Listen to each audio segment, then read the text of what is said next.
Thank you, Dave. The sound is working. We're all set. It's election day. And I always like to start off a speech with an attempt at humor. So I'll tell you about the old fellow in Chicago who said before he died, he said, well, when I do die, please bury me here so that I can remain politically active. Not just Chicago, unfortunately, everywhere. Okay, commonly held attitudes about the United Nations. People say it's a forum for blowing off steam. It's never accomplished anything, needs to be reformed, must get better leaders. But they feed hungry children. Of course, they don't tell you that the money to feed the hungry children always goes to the government first, and very little of it works down to feed any hungry children. But they always take a picture of a hungry child getting UN food. Right? The most widely repeated attitude about the UN is it's a place to talk rather than fight. Right?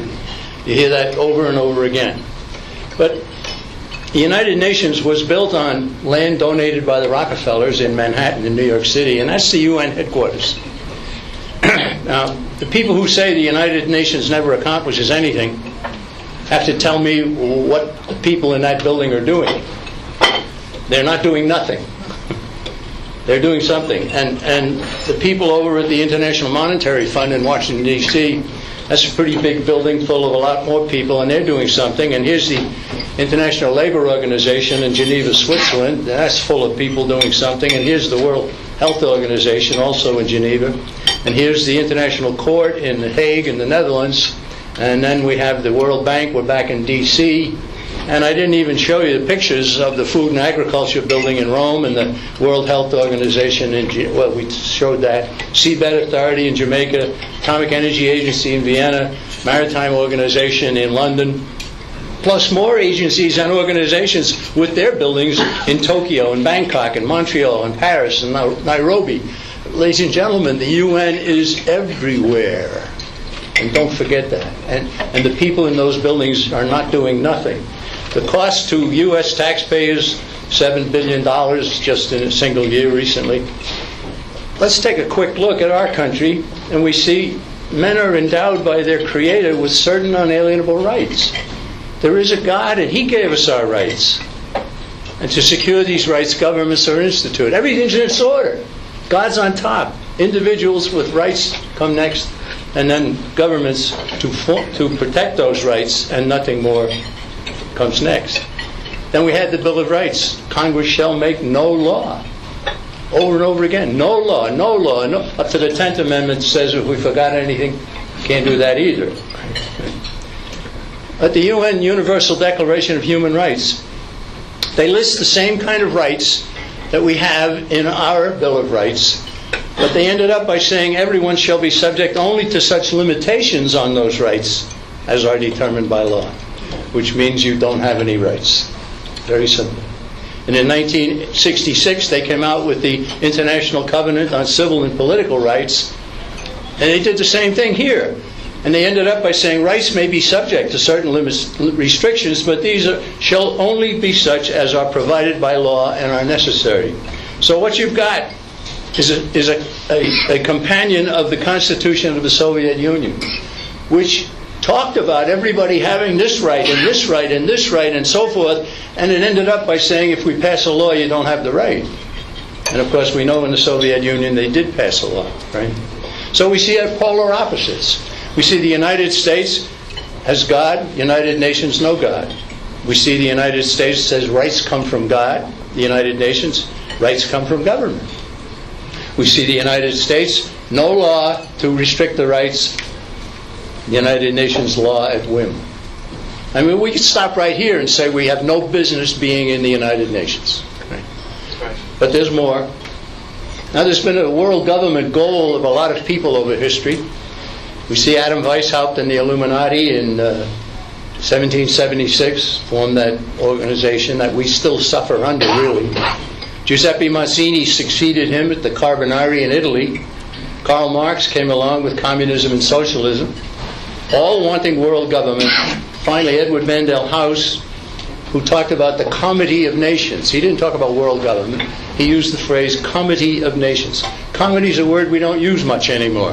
What it simply means is a collection of the nations. Now here's the Tower of Babel being depicted by the European Union. This is so significant, right? I know a lot of people are Bible conscious. I am myself. And you see on the left here a painting by a Belgian artist named Bruegel in the 1600s. I don't know whether he was a subversive or not. I don't think I need to know. But what we see is the use of his piece of artistry by the European Union to rebuild the Tower of Babel. Now, what's the significance of that? Well, if you know your Genesis, you know that there were some people back then that wanted to build a tower to reach to the heavens and supplant God. Right? It was at a place called Babel. So God said, no, you're not going to do that. And how did he interrupt it? Well, he confused the tongues. And all of a sudden, some people could speak to each other, but nobody else. And they went off and formed a nation, and others could speak to each other, but not anybody else. They formed another nation, and another nation here, another one here, another one here. The beginning of nationhood occurred at the Tower of Babel, and it was done by God. And it's very simple to conclude that God believes in nationhood, and God does not believe in world government. That's the lesson. But for the European Union to want to rebuild the Tower of Babel is hugely significant. Right? Now, in that you see the crane, you see the workmen at the bottom of it. We're talking about what's on the right there. And above you see a bunch of funny-looking stars. They're not stars, they're pentagrams. And that's a symbol, a satanic symbol. Right? So there's a lot to be said about that. And we could go on and on and on, but I want to move ahead. The Tower of Babel, rebuilding the Tower of Babel, very, very significant. Philip Drew, Administrator, was a book written by Edward Mandell House. He was President Woodrow Wilson's top advisor. He lived in the White House, and he was a Marxist. What's significant, I think, mainly about this book is that the dedicatory quote that he put in it was from Giuseppe Mazzini, who was the successor of Weishaupt and the early 1800s wanting to build a world government. So his house, citing Mazzini, he became the advisors to both Wilson and FDR. He said in his book he wanted socialism as dreamed of by Karl Marx.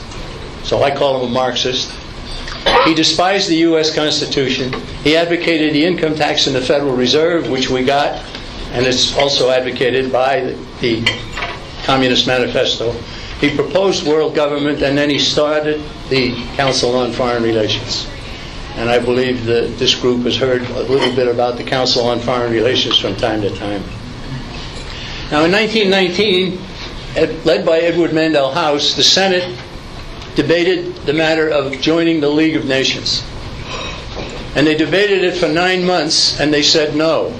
They kept us out of the League of Nations, which was to be what the United Nations has become. And that was 1919.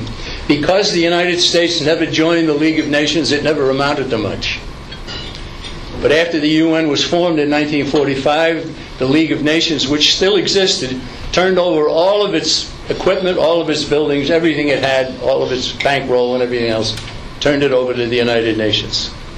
Now keep in mind the fact that they debated 9 months and said no in 1919. I suggest that the best book you can read to get a picture on this, where the UN fits, where House and Wilson fit, where a lot of other things fit, especially the Council on Foreign Relations, is to read the book The Shadows of Power by Jim Perloff. I've written several books, and I want people to read mine. Right? But if anybody said to me, what's the best book to read to understand what the Birch Society is saying about this and that, I said The Shadows of Power is. Right? So, now let's go back. December 7th of 1941, a day that shall live in infamy, said FDR. Right? The Japanese attacked Pearl Harbor. Right? Immediately, 1 month I should say, immediately after the attack at Pearl Harbor, the people got together and started a Declaration of the United Nations. First time the term United Nations was used. In 1943, the U.S., the United Kingdom, USSR, China agreed to form a world government. In 1944, at the Dumbarton Oaks Conference, Dumbarton Oaks is a big estate in Washington, D.C., created the initial draft of the UN Charter. In 1945, the San Francisco Conference, attended by 50 nations, produced the final UN Charter. And it was taken from San Francisco to Washington, given to the Senate for approval. Right? Here we have VE Day of 1945. The war in Europe ended on May 6th. Japan surrendered on August 14th, 1945, but the UN had already been created before Japan surrendered. Now, at the founding of the United Nations, the U.S. delegation had 16 secret communists amongst them. One of them being Alger Hiss. The UN building is called the house that Hiss built, for a good reason. He was the chairman of the founding conference, and he was a communist. It was later shown without doubt. And there were 43 members of the Council on Foreign Relations. One of the more prominent in that was Nelson Rockefeller. The chief authors of the UN Charter were Andrei Vyshinsky of the Soviet Union, an open communist. Everybody knew he was a communist. And Alger Hiss of the United States, who was a secret communist. So the chief authors of the UN Charter were both communists. Now, in 1945, the Senate voted to join the United Nations. In 1919, they take all those months. They said no. And in 1945, they approved the UN Charter by a vote of 89 to 2. Only 2 United States said no. And of course, you've all heard of William Langer of North Dakota and Henrik Shipstead of Minnesota. Everybody knows who lived there. Right? Someday we're going to build a monument to those 2 men. Right? I dug out the speeches that they gave to try to urge their fellow senators to say no. And they're remarkable speeches. But Shipstead from Minnesota, he said control of the war power must remain in Congress. We should not get involved in the United Nations. William Langer in North Dakota said the UN would have the authority to send our boys all over the earth. And ladies and gentlemen, that has happened. Right? That has happened. J. Reuben Clark was a diplomat. He'd served as an ambassador to several countries. He was in the State Department. He read the Charter. He urged senators not to vote for it. He said the Charter is a war document, not a peace document. It makes it practically certain that we shall have future wars. It removes our power to declare wars, to choose which side to be on, to determine the equipment we use, to command our sons to do the fighting. He was correct, but he wasn't listened to. Now, I'm old enough to remember that period. And I can remember my own father saying what was being bandied about all throughout the country. And it was simple. It was saying, look, we had World War I, we had World War II, we don't want to have World War III, we got to do something different. Let's give it a try. Let's see what happens. Right? And that's what swayed the senators, it swayed the people, and the attitude spread right across the country. Maybe some of you remember that too. But that's why there was such support for the founding of the United Nations. Even my own father, a very patriotic American, he was saying, yeah, we got to give it a try. So they voted. Okay, now let's look at the Charter. We see Article 1, and it uses the word peace 6 times. So the UN insists it's a peace organization. But Article 2 authorizes war. So it's not a peace organization. The UN Charter, in Article 2, it discusses the application of enforcement measures under Chapter 7. So you have to go to Chapter 7 of the UN Charter. And if you do, you see it said it authorizes demonstrations, blockade, and other operations by air, sea, and land forces of the United Nations. That's not peace. That's war. Right? Would you agree to this? Now, let's suppose you're a senator. 1945, you're in Washington, they present the UN Charter to you and they ask you to approve or disapprove it, right? And you read through the Charter and you get to Article 25. The entire article, one small sentence. Right? It says, the members of the United Nations agree to accept and carry out the decisions of the Security Council in accordance with the present charter. Would you sign that as a United States Senator? Does that not trump the Constitution? 89 senators did. I dare say most of them didn't read the charter. Some of them did and wanted what came out of it, right? But Article 25 all by itself is reason to say, no, we want nothing to do with this. Right? The source of the UN's military forces. Article 43 says, all members of the United Nations undertake to make available to the Security Council armed forces, assistance, and facilities, including the rights of passage, necessary for the purpose of maintaining international peace and security. All right? So, when the Security Council votes on the use of force, all nations are required, according to the Charter, to send their armed forces and their assistance and their facilities and their money and everything else. Right? Now, how many nations do that when the Security Council? How many other nations besides our nation were involved in the Korean War? Just a couple, right? There were some Turks. I think there were one or two Italians. Right? So, the Article 43, this shows this is not a peace organization, right?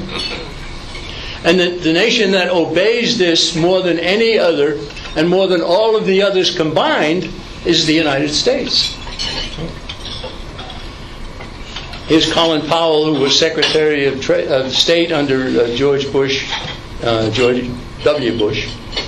With respect to U.S. policy, when it comes to our role as a member of the Security Council, we obviously are bound by UN resolutions. Isn't that a little bit over the top, right? And he should have been fired right on the spot. No, they fired him later. George H.W. Bush, father of George W., he said, it is the sacred principles enshrined in the United Nations Charter to which the American people will henceforth pledge their allegiance. Sacred principles? Isn't that a bit of a stretch? Now, there's something else that happened that hardly any American knows anything about. The Charter was approved in July of 1945. The United Nations Participation Act was approved by Congress in December of 1945. And the United Nations Participation Act says the President shall not be deemed to require the authorization of Congress to send troops to enforce Security Council resolutions. Incredible. The President cannot send troops to the United Nations so that they can build their own standing army. He has to go to Congress if he wants to do that. But if he wants to send troops wearing U.S. uniforms, maybe a blue beret every once in a while, or a blue patch or something, he is not required to get authorization from Congress. So the UN Participation Act was debated in the House. And here's a congresswoman from Illinois, Jessie Sumner. She had studied it. She was a lawyer. She said, this measure gives congressional authority for surrendering the American people to an all-powerful world government. Right on. Did she nail it? Right? Over in Ohio, there was a doctor named Fred Smith who was a member of the U.S. House. And he opposed this as well. He said, this measure strikes at the very heart of the Constitution. It provides that the power to declare war shall be taken from Congress and given to the President. Here is the essence of dictatorship. Right? Wonderful statements by those two. So they voted in the House, and the vote was 344 to 15. Only 15 said no. The Senate approved it by voice vote. Now, there is a bill that goes before the Congress. It used to be introduced by Ron Paul, but he's no longer in Congress. So it's been introduced lately by a congressman from Georgia named Brown, B-R-O-U-N. And the first item in the bill to get us out of the UN is to repeal the United Nations Participation Act. Right? Now, I dare say most people have never even heard of this, but there it is. Now, Senator Robert Taft a good American, revered by my own dad, he voted for U.S. Approval of the Charter and entry into the United Nations. But shortly after that, he said the UN has become a trap. Let's go it alone. And he started working towards getting people to understand that we got to get out of the UN. Well, we're still working at that. Now I go to the Charter again, and we see regional arrangements discussed. Articles 51, 2, 3, and 4. And this is NATO, and this is CETO. And it says, the Security Council shall utilize such regional arrangements for enforcement action under its authority. And the Security Council shall be kept fully informed of activities. So NATO is a United Nations creature, always has been. It was sold to the American people as something to prevent the Soviet Union from moving further westward and taking over more countries after they'd already taken over Poland and Bulgaria and Romania and Lithuania and Latvia and so many others. Right? NATO was supposed to stop. That's what the sale was. So every good American was, okay, we got to have NATO, not realizing that it was a creature of the United Nations and the United Nations would use it. Right? Secretary of State Dean Acheson was the chief promoter of NATO at the time in 1949. He said it's an essential measure for strengthening the United Nations. That should have been a warning signal. People should have said right then and there, okay, then good, we don't want it. Right? NATO was created in 1949. It derives its authority to exist from the UN Charter, and only 13 senators voted no. Led by Robert Taft, by the way. He was now completely aware of all of the United Nations machinations. So NATO now, with 28 members, is in charge of the Afghan war. Now, what's interesting here is to realize that the Constitution of the United States gives Congress, and Congress alone, the power to declare war. We did that immediately after Pearl Harbor. And then Germany and Japan, no, not Germany, Germany and Italy declared war on the United States. So on December 11th of 1941, we declared war on Germany and Italy. And that's the last time the congressional power to get us into war has been used. And World War II happens to be the last war we won. Because when you declare war, you either win it or lose it. Korean War started in June 1950. North Korean forces invaded the South. South was anti-communist. UN Security Council said all members send forces. The U.S. supplied almost all of the troops. There was no declaration of war. We slugged it out with them for 3 years, and then there was an armistice. But the Korean War has never been settled. We still have tens of thousands of troops in South Korea, and it could start again tomorrow. Harry Truman was president, and some people went to him and said, where are you getting the authority to go to war in Korea? He said, we're not at war. This is a police action. And then he said something very significant. He said, if I can send troops to NATO, which he had already done, it was formed a year before, I can send troops to Korea. UN flags were flying during the Korean War. Even as good an American as Douglas MacArthur, who was our general in charge of that, he ordered more flags from the UN to fly over our troops, not realizing what he was doing. The troops began to realize what was happening and that the UN was holding them back from winning the war, and those flags started coming down, usually at midnight, when nobody was looking.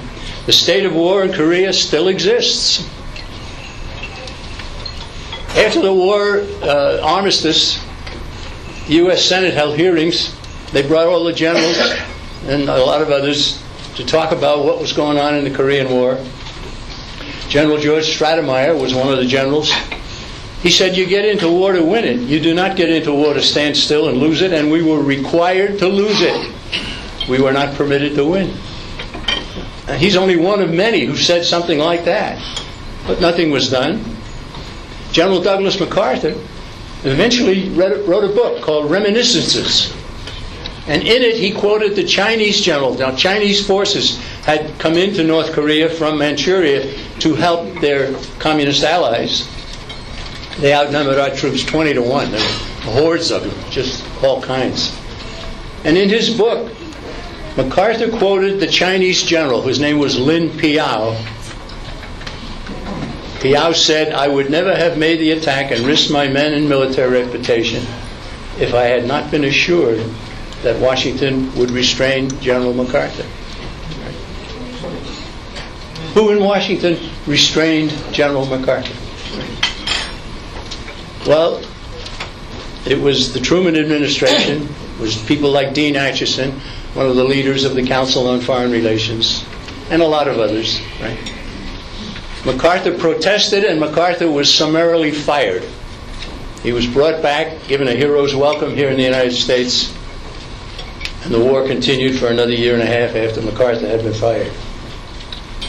So then we go to SEATO. Now this is a carbon copy of NATO, Southeast Asia Treaty Organization, SEATO, created in 1954 by John Foster Dulles. John Foster Dulles was the Secretary of State in the Eisenhower administration in 1954, and he had been with House when they started the Council on Foreign Relations way back in 1921. Right? Himself a member. So SEATO was cited as authorization to place U.S. forces in Vietnam. President Lyndon Johnson in January of 1967. He said, "We are in Vietnam because the United States and our allies are committed by the SEATO Treaty to act to meet the common danger of aggression in Southeast Asia." So SEATO was running that, and we lost that war too. Eventually, the War Rules of Engagement came out, placed in the Congressional Record by Barry Goldwater in 1985. So I went to the Congressional Record and I photocopied 17 pages, several different entries, and it's just sickening to read it. Some of my classmates in Marine Corps schools died in that war. The rules of engagement said, don't attack enemy planes on the ground. You have to wait until the enemy planes are in the air shooting at you before you can go after them. Don't attack truck convoys if they turn 200 yards off the highway. Don't close Haiphong Harbor, the main supply port for everything that North Vietnamese were using in that war. Absolutely horrible. I had an interesting thing I'd like to tell people about. I think a lot of you have probably heard of a fellow named Ken Burns who puts TV documentaries on the tubes. One of my neighbors had a kind of a little gathering, a party of some sort, and invited my wife and me. It's just across the driveway to get to my neighbor's home. And I met the woman of the house. I met her father, who lived in a small town in New Hampshire. And I said, well, what's the name of the town? And he told me, and I've forgotten what it was. He says, a little bit famous because Ken Burns lives there. I said, oh, Ken Burns. I know who he is. I said, what's he up to now? He said, well, he's thinking about doing a program on the Vietnam War. I said, well, do you suppose he has the rules of engagement? He said, what's that? So I told him. I told him what the rules of engagement were. I said, if I give you a copy of the rules of engagement, would you give them to Ken Burns? He said, yeah, sure. I see him down at the coffee shop a lot. So I hustled back over to my own home. I photocopied the 17 pages, gave it to I got a note from that man about 10 days later. Said, just met with Ken Burns. I gave him the rules of engagement. Thank you for giving it to me. He says, I read through that stuff, and he went, oh my, isn't that awful? So we know that Ken Burns has it, right? And if he ever produces a film on the Vietnam War, we'll find out whether or not he wanted to use it. Right? Move on. Desert Storm, 1991. All right, this was the war to get Saddam Hussein's troops out of Kuwait, right? Which happened. Right? Didn't take long, just a matter of weeks. Got them out of Kuwait, and the war stopped. And a lot of people say, well, why didn't they go all the way to Baghdad and get Saddam Hussein? Well, the UN Security Council authorized forcing Iraq out of Kuwait only. So they had to stop. And the Desert Storm War strengthened the United Nations. Okay. Second Iraq War, in 2003. Here's a letter signed by the U.S. Ambassador to the United Nations, John Negroponte. And it's done one day after the troops moved into the Second Iraq War. And he said right at the beginning of the letter, the actions taken are authorized by existing council resolutions, including Resolution 678 and 677 and so on. So our whole presence in Iraq the second time was under United Nations authorization. The Afghan war, as I've already mentioned, is now under NATO. There's General Petraeus before he disgraced himself. So after he disgraced himself, they made him head of the CIA. And there's a dead American coming back, and there's the troops in action. Right? So now we have new action against ISIS. President George W. Bush went to the UN on September 9, 2002, to ask for authorization to attack Iraq, which he did in 2003. Now, President Obama was asked, where are you getting the authorization to go after ISIS and bomb them? And he claims justification for the war against ISIS from a Security Council resolution dated October 10, 2002, authorizing the attack against Iraq. Right? But the attack against Iraq, we know, derived its authorization, as John Negroponte told us, from two Security Council resolutions, which were dated in 1990 and in 1991. So, once the UN has given authorization, they use it over and over again. Right? And so now we're involved in another war, and he called it a war, did President Obama. Right? So I'll accept that. The Constitution's being ignored again. No declaration of war. Authorization for the war against ISIS is now called Operation Inherent Resolve, and it was obtained in 1991. The President can send troops into battle anytime he wishes. UN power over our U.S. continues to grow. UN wars. Summary. Korean War, the UN flags were flying. Vietnam War under CETO, a UN regional arrangement. Desert Storm, UN authorization. Second Iraq War, UN authorization. Afghan War is under NATO. ISIS action is now under old UN authorization. Who's running our military? Who's in charge? The United Nations. Okay? Here's a principle I don't want you to forget. One seeks authorization from a superior, not an inferior. Who's the superior that we seek authorization from? The United Nations. And we are the inferior. Is it time to get out of the United Nations? In October of 2002, now this is 6 months before the Second Iraq War, Congressman Ron Paul stood up, meeting of the House International Relations Committee. Mr. Chairman, I have a motion. Okay, Ron, what's your motion? I move that we declare war on Iraq, and I intend to vote against my measure because I don't think we should go to war against Iraq.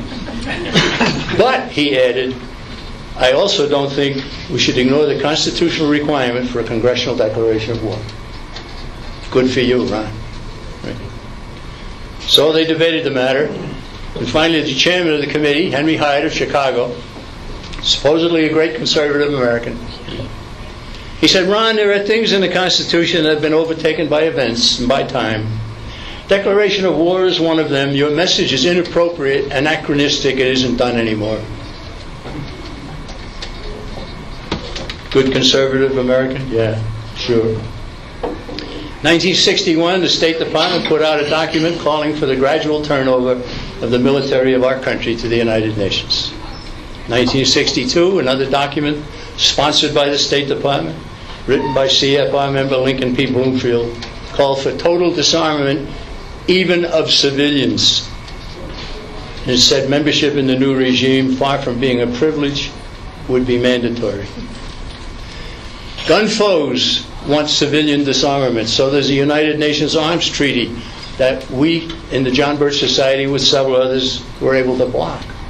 Obama wanted it, but we didn't get it. Right? So there's resistance. There's still resistance among the American people. We got to build on that resistance. Now look at the bottom here. In the bottom right, you see a gun with the twisted barrel at the end of it. Right? Ladies and gentlemen, that is a statue outside UN headquarters in New York City. It's a huge thing. And that pistol is not a military weapon. That is a Colt revolver, a civilian weapon. When that was going, we had an article in the New American Magazine, and the headline is kind of cute. Gun control misses mark. Senator Feinstein shoots off mouth his foot.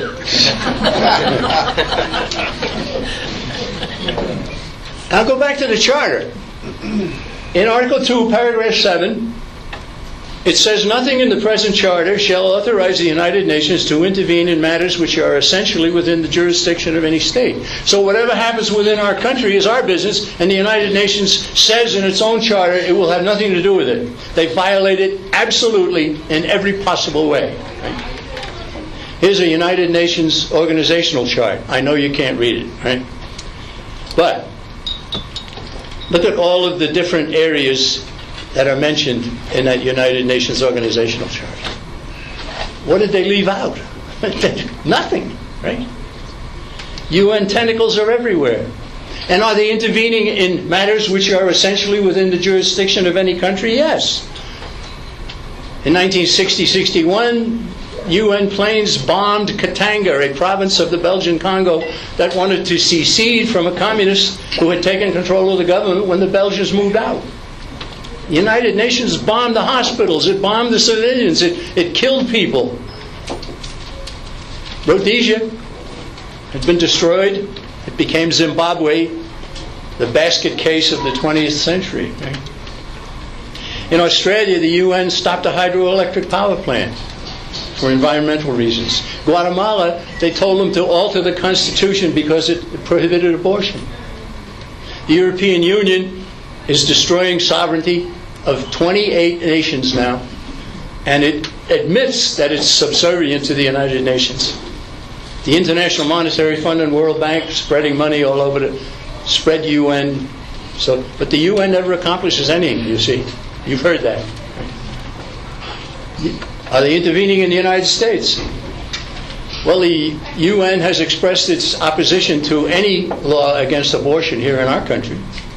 They stopped a mining project up in Montana. They said that capital punishment has to be done away with here in the United States. They don't like our border control, and I don't like it either because it's not good enough. Right? Judicial decisions are coming out from the United Nations, and the right to be armed is being challenged by the United Nations.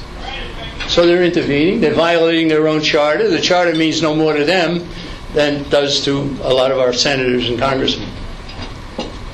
Here's a Supreme Court justice in California who said, someday it will be malpractice for lawyers to fail to include UN rights law in their cases. That's where we're getting. Agenda 21 is a UN program. It proposes an array of actions which are intended to be implemented by every person on earth. A profound reorientation of all human society. That's the forward in the book. The book, the Agenda 21 book. Right? Agenda 21's stealth program attacks property rights, family size, water rights, civil liberties, waste disposal. Wants to control food, transportation, energy, education, children. Right? So we put out pamphlets and DVDs on that subject. Now they have Common Core. Is there a link? Common Core to the United Nations? Absolutely. It came out of UNESCO to begin with, right? Arnie Duncan, our Secretary of Education, our goal for the coming year will be to work closely with global partners, including UNESCO, to promote qualitative improvement and system strengthening. Right?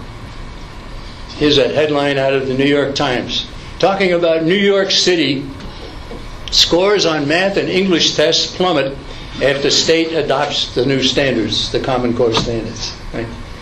And even the liberals in New York City are angry about Common Core. Right?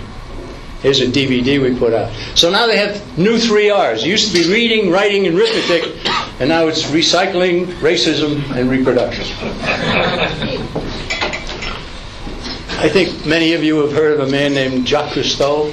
Nice little man with his Calypso boat going around the world, protecting the oceans. Turns out he's a savage. Right? Look what he said. It's terrible to have to say this. World population must be stabilized. And to do that, we must eliminate 350,000 people per day. And that was published in a United Nations publication in France.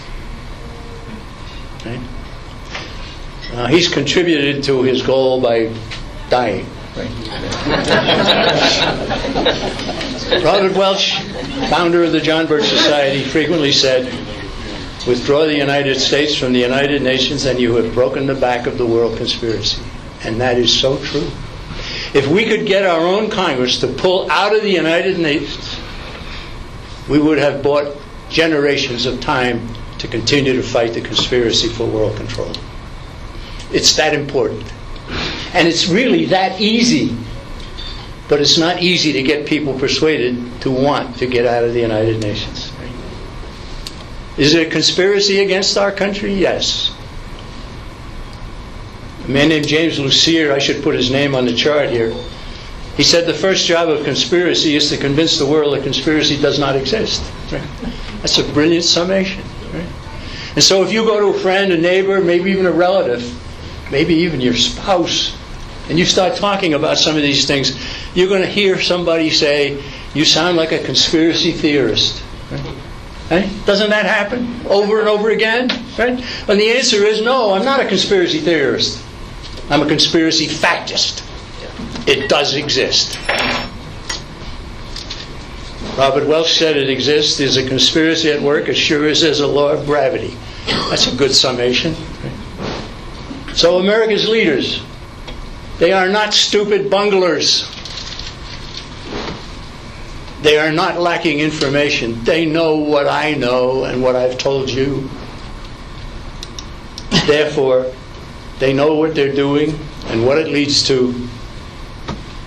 So let's make a conclusion. The United Nations is not taking over the United States. Instead, the United States is being delivered to the United Nations. And that's the way we have to look at it. The UN isn't our enemy, right? The UN is a tool of a conspiracy. And the United States is being delivered to the tool of the conspiracy. And that's the way it has to be looked at. So don't ever say that the United Nations is taking us over. Say we're being delivered. And then you'll probably be called a conspiracy theorist. Conclusion number 2. Membership in the United Nations is completely incompatible with an independent United States and freedom for the American people. Get us out, right? Conclusions 3, 4, and 5, right? Should we reform it? No, you don't reform cancer. You get rid of it if you can, right? Should we reduce our payments to the UN? No.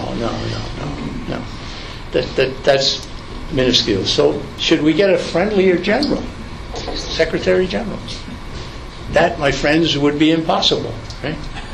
So the real conclusion is on this billboard. Get us out of the United Nations. That's a billboard, and it's in Arizona. I was down there not too long ago, and the fellow who was driving the car, taking me from one place to another, he said, "We're coming up on the billboard." I said, "Okay, when you get there, stop. I want to get out and genuflect." Ladies and gentlemen, wouldn't it be wonderful if there were signs like that all over this country? Right?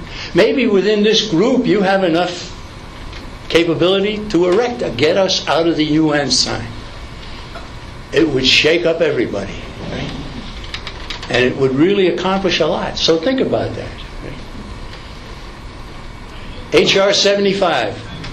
The American Sovereignty Restoration Act. There's Paul Brown. He succeeded Ron Paul as the author of this bill. He didn't change a word. Right? The American Sovereignty Restoration Act, a measure to provide for complete withdrawal of the United States from the United Nations. Now, unfortunately, Paul Brown tried to be a senator, and he ran in a primary this year, and he lost, so he's not going to be able to be in Congress. So somebody else is going to have to pick up the ball and reintroduce the bill. I was in Tennessee just recently, and I met with one of our writers, a young gal named Rebecca Terrell. And she's just absolutely terrific. She worked for Ron Paul in his office for several years, a few years ago. And I said, well, what did you do when you were down there working with Ron Paul? She said, oh, well, I answered the phone, and I did some correspondence, and I chatted with the people when they came to visit and so forth. But she said, I did write one piece of legislation. I said, which one? She said, I wrote to get us out of the UN bill. You wrote to get us out of the UN bill? Yeah. I said, how did you do that? She said, well, I asked the Library of Congress to send me all the bills that had asked for withdrawal from the UN going all the way back to the 40s. And I plucked this part out of that one, and this part out of that one, this part out of that one, and I put together the bill, and I gave it to Ron, and I said, Ron, would you consider introducing this? He read through it, and he made one change. She had said, get out immediately. He said, no, make it 2 years. Make it 2 years. Give him a chance to tidy up things. That's the only change he made. Now, I know that there are people who say the John Birch Society never accomplished a thing. Well, there's one member of the John Birch Society that wrote the UN bill, get us out of the UN bill. Right? That's only one of our many accomplishments. The Birch Society offers rock-solid information and 5 decades of experience and sorely needed national organization, a plan for victory. Our plan in a nutshell is inform ourselves, understand the enemy, educate and activate friends, grow membership, train leaders, change the voting record or change the congressman, restore constitutional government, maintain vigilance. I wrote a little booklet called United Nations Exposed, and we have some on the back table there. My speech is in the booklet, except for the part about ISIS, which came later. It's not in the booklet, but anyhow, the booklet is back there. And a DVD of the speech that you've just heard. Right? The booklet is $3. This DVD is $2. I don't want to take any of them home, so please relieve the table of the burden back there. JBS motto, less government, more responsibility, with God's help, a better world. Okay? I'm going to close with the Madisonian principle. Okay? James Madison is our 4th president. He said one time, it's proper to take alarm at the first experiment on our liberties. He said the free men of America did not wait until usurped power had strengthened itself by exercise. He said they saw all of the consequences in the principle, and they avoided the consequences by denying the principle. Right? In other words, they took action before they were enveloped. Right? Well, the Madisonian principle is to take alarm at the very first experiment on our liberty. He said the free men of America didn't wait. They denied the principle. They took appropriate action. And for that, we have a country. America's leaders are not stupid bunglers. They're not lacking in information. It's deliberate action, either by determined evildoers or by their self-serving and ambition-driven followers. And that's the big problem, right? There are very few conspirators. There are many, many ambition-driven followers, self-servers. Right? If it becomes opportune for the self-servers to go our way, we win. There's that many of them, right? And when some of those self-servers come to me and say, I want to be a member of the Birch Society, I'll say, well, you owe us 40 years of back dues, and you owe us a lot more, and so on, for all the harm you've done. The commonly held attitudes are wrong. The UN is not just a forum for blowing off steam. They use the word bloviate. I love that word. It's not that it has never accomplished anything. It's not that they must get better leaders. It's not a place to talk rather than fight. It's everywhere, right? as I've tried to show you by pictures of those buildings and a lot of other buildings that I didn't show pictures of. So the choice is ours: less government or world governance, the U.S. Constitution or the UN Charter, God or no God, a better world or a new world order.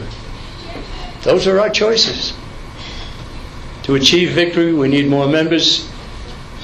And I close with a little bit of encouragement. On February 1st of 2011, the U.S. House voted on H.R. 1, a measure to cease paying dues to the UN. Okay? And that's widely understood as a major step toward withdrawal from the whole body. Okay? In fact, some congressmen who favored that were opposed by other congressmen who came to them and said, well, you really want to get out of the UN, don't you? Yeah, you got it, you're right. Right? So, the vote was taken on February 1st of 2011. How many members of the House of Representatives do you think voted yes to support that measure? Right? He says 5. Somebody said 1. Ron Paul. I said, no, more than that. Right? 25. All right? 177 voted yes. Which means we're getting closer and closer. Right? Take heart, my friends. Right? Take heart, but don't relax. Right? We got a lot of work to do. So if you can, get yourself a DVD of the speech and the booklet all about it with a lot more information than I'm able to give in a short talk like this. 177 voted yes. Robert Welch said all we must find and build and use is sufficient understanding. Let's create that understanding and build that resistance while there still is time. And ladies and gentlemen, there still is time. But once the John Birch Society's potential became obvious, the potential to have a knot of good Americans in communities and in subdivisions of big cities all across the country, a knot of people who were well informed, who were spreading information to their neighbors and so forth, when that was discovered, the potential of the Birch Society, and all kinds of smear came our way. A massive smear campaign. Right? We survived, and we're still at it, and we're growing in influence enormously. And Robert Welch said, come join us in our proud companionship and in our epic undertaking. And that's my message as well. Thank you very much.